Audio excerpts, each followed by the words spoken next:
So today we are going to be doing cheesy potato balls. I don't have a lot of potatoes that I'll be using. I have about 5 potatoes right here. So let us start by putting water in the plastic first. And as always, you already know by now I like to peel in a bag. So since I only have 5 and I'm using the whole 5, I'll go ahead and peel the skin of my potato in the potato bag for trash. Okay, so now we are done with that. We'll go ahead and tie this one and put it in the trash. And the next thing is to cut this in small slices. Okay, so we are done. As you can see, the cuts are very small. They are not big sizes. Okay, so we are going to go ahead and rinse it. You can rinse it about 2 times or 3 times, or as much as you are satisfied with your rinsing. For me, this is my 3rd rinsing. So after rinsing it, I'll go ahead and soak it in water. I am not using it now, and I don't want it to change color. That's why I am soaking it in water. Okay, and I'll just cover it and put it somewhere for now. So over here, I'm going to begin the process of cooking the potatoes, and I'm going to be using corn oil. Don't put a lot of oil in your pots, and you can use any oil of your choice. Go ahead and pour your diced tomato or your sliced tomatoes inside the pots. I'll be using my already sliced onions, so go ahead and put your onions inside. So we go ahead and let that to fry. While it's frying, I'll go ahead and add my seasoning. I'll be adding crushed pepper. Add pepper as you desired, if you want it spicy or not. Okay, as always, my seasoning salt. Please do remember that whenever you use turmeric, that you should use black pepper because of the assimilation of the kokumi in the turmeric. Okay, so some black pepper and some turmeric. So I'll just go ahead and add spices to it. As you can see, the pepper is fried. So at this point, I'll just add a little water to it. So I added a little water to it. That's why I said put the potato in the water so it doesn't change colors. It's still very well preserved while you are frying the pepper. The reason why I would encourage you to do this is because it makes your potato ball to be very tasty. So mix that together. Ensure that there's no need for you to put water before adding water. Just check to see. Well, for me, I see that I still need a little bit of more water. So I am adding more water to it. If you want to do, there's somewhere in my channel where I have already posted how to do yam balls, so you can also look that up. Okay, this one is how to do cheesy potato balls. So you mix it together so that you know the flavor of your fried pepper will cook along with your potatoes. So at this point, you cover your potato to cook. While your potato is cooking, I'm going to get ready what we want to put inside our cheesy potato balls. We are only using 5 potato. We are just going to be using 1 sausage and 1 Titus inside. Somewhere in my channel, you will see how to remove the worm and debone your Titus.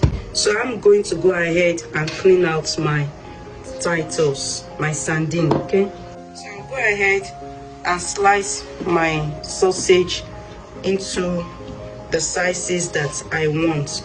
So feel free to cut it to the sizes you want. I poured out the liquid as always. The liquid has sodium in it, so because that's the preservative, so it's a good thing to always pour out the liquid. Before I started cooking the potato, I've cooked about 4 eggs, so we are going to be using 4 eggs as well. So all of that we're going to be getting ready while the potato is cooking. So for this one, we go ahead and cover it and put it somewhere. So as you can see, I'm already done with the cleaning of the sardine. I've taken out the worms, the green pulp or whatever it is, and now it's ready for use. So I'll just go ahead and cover this and put it somewhere till it's needed. So these are the eggs. It's been cooked and peeled. I'll just go ahead and slice them. So slice it to however you want. As you can see, the eggs is now sliced. We'll go ahead and cover it. So at this point, we'll go ahead and check on our potato. Alright, so let's check on our potato. As you can see, in fact, it looks so good.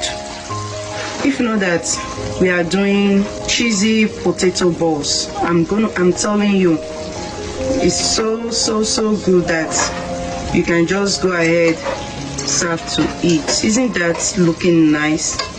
So now we have tested it with our fork, and you can see the fork is easily going through, and it doesn't even have much water inside anymore.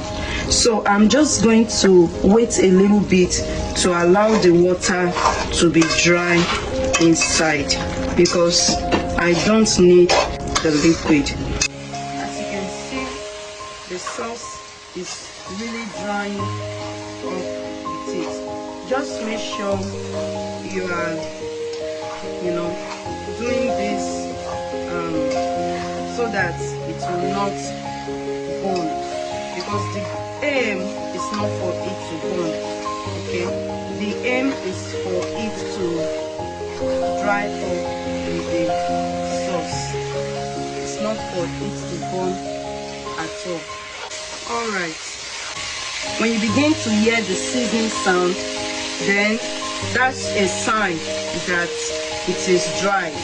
At this point, you have to turn off your stove because you don't want it to burn. So it is done. As you can see, there's no more liquid inside at all. So the next thing we are going to do, we are going to pour it inside the bowl that I'll be using for it. So we are going to the next step. So here is our potato. I'm telling you, this is gonna be a very flavorful, very nice, cheesy potato balls. So we are going to use potato masher to match the potato.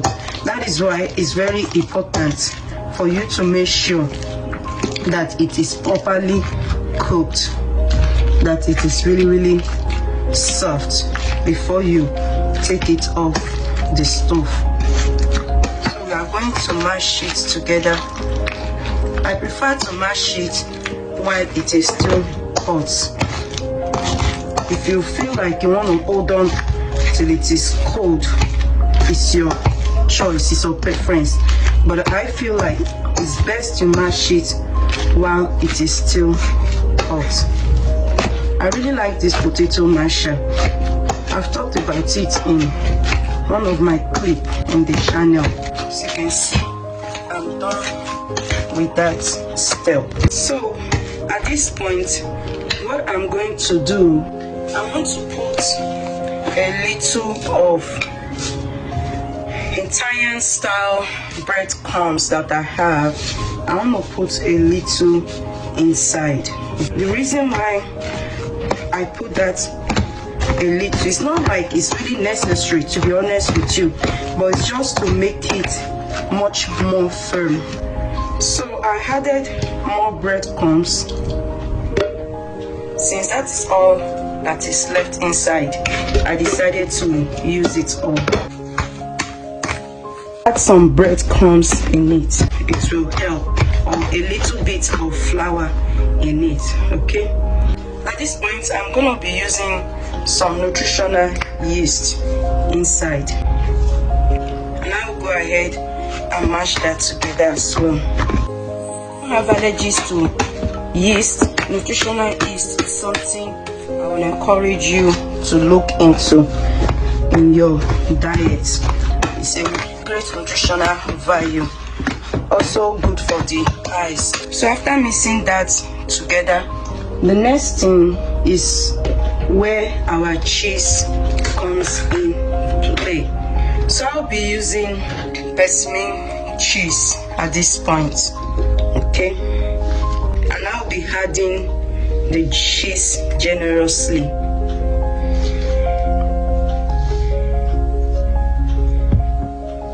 Remember, this is cheesy potato balls. So I'll be mixing this together as well. So I'll go ahead and add just 2 more of this yellow American cheese, having mixed the other one inside. As you can see, the cheese is well blended inside. So at this point, anything you want to put, you can start putting it inside.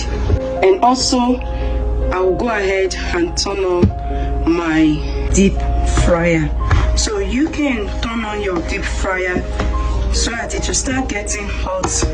Go ahead and put it in 370 degrees Fahrenheit, 180 degrees centigrade, so that it will start preheating, okay, while you are going through this process. Now that our potato is fully mashed, I will go ahead and bring out my potato masher. I don't need the potato masher anymore at this point. At this point, go ahead and pour the sausages inside. I will also go ahead and pour our sliced eggs inside. So using your spatula, you mix it inside carefully, because you don't want to squeeze your egg inside. You know, the intent is not for you to mash the egg. You still want to be able to see, you know, some eggs in it when you are eating your cheesy potato balls. So the intent is not for you to mash the egg. So that's why you need your spatula to carefully mix it together so that it will be evenly spread. Okay, and remember, all this is still just 5 potatoes. So after doing that, I will go ahead and pour my sardine inside. So these are the proteins that I want to use. So feel free to use any protein of your choice. And then we carefully, you know, do the fish as well inside.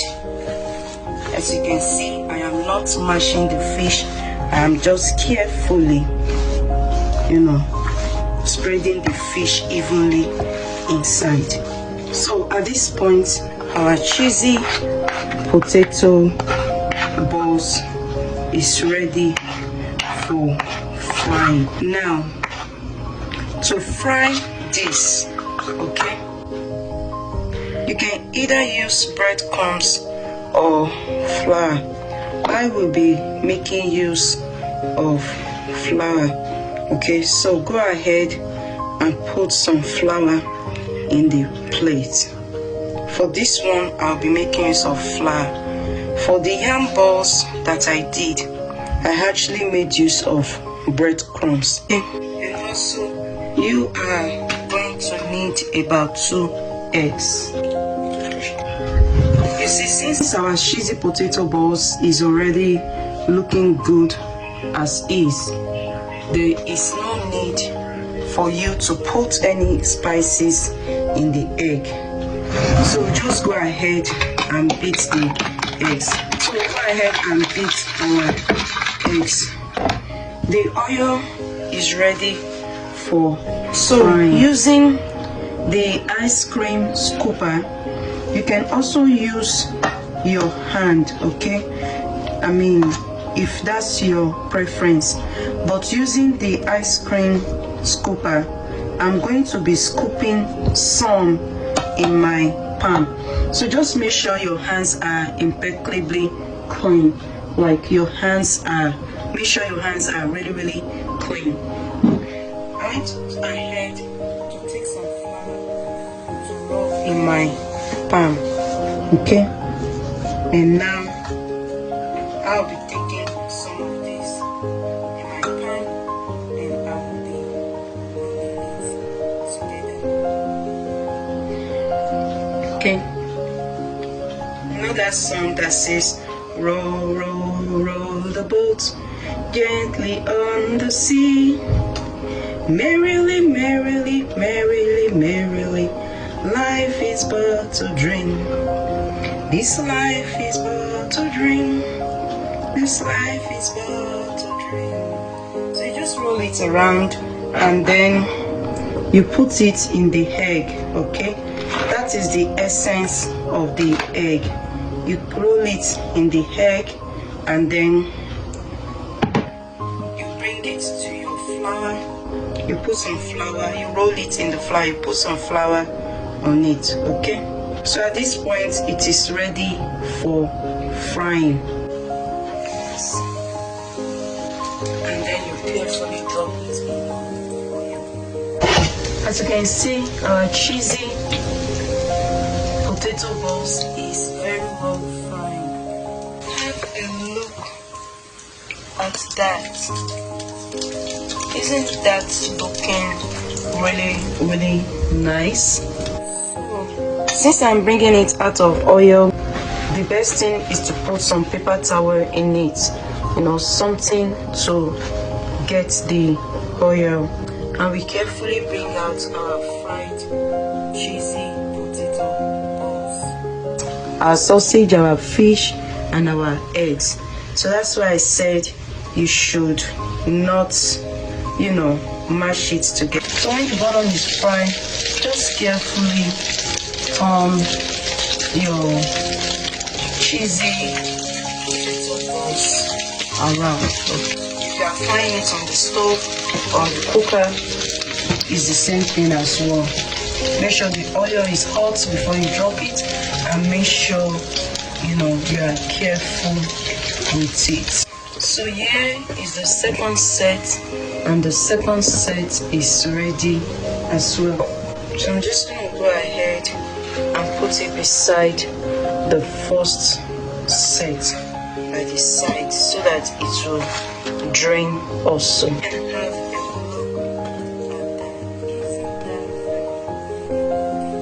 I also want you to know that all along I've been frying on 375 degree Fahrenheit, which is 190 degree centigrade. So I did not reduce the temperature of the deep fryer at all. As you can see, my cheesy potato is ready. And let me open one for you to see the inside. Okay, let's have a look at this. As you can see, very cheesy. The cheese, you can see it drawing. Have a look at that. That's the sign of the cheese. The eggs, that's why I said don't crush the egg. You see the eggs in there, your sausage in there, your fish in there. You are very welcome to join. If you haven't subscribed to my channel, please do subscribe to my channel so that anytime I bring a nice idea like this to the channel, you will be the very first to be notified. And if you have subscribed to the channel, thank you so very much. Hit the notification bell so that you'll be the very first to be notified anytime I bring any nice idea like this to your table. And thank you for subscribing as well. Stay rapturable, stay encouraged in the Lord. The Lord be with each and every one of us. The Lord give us long life and good health. Remain blessed, remain rapturable. God bless you. Till another time, remain blessed. Thank you.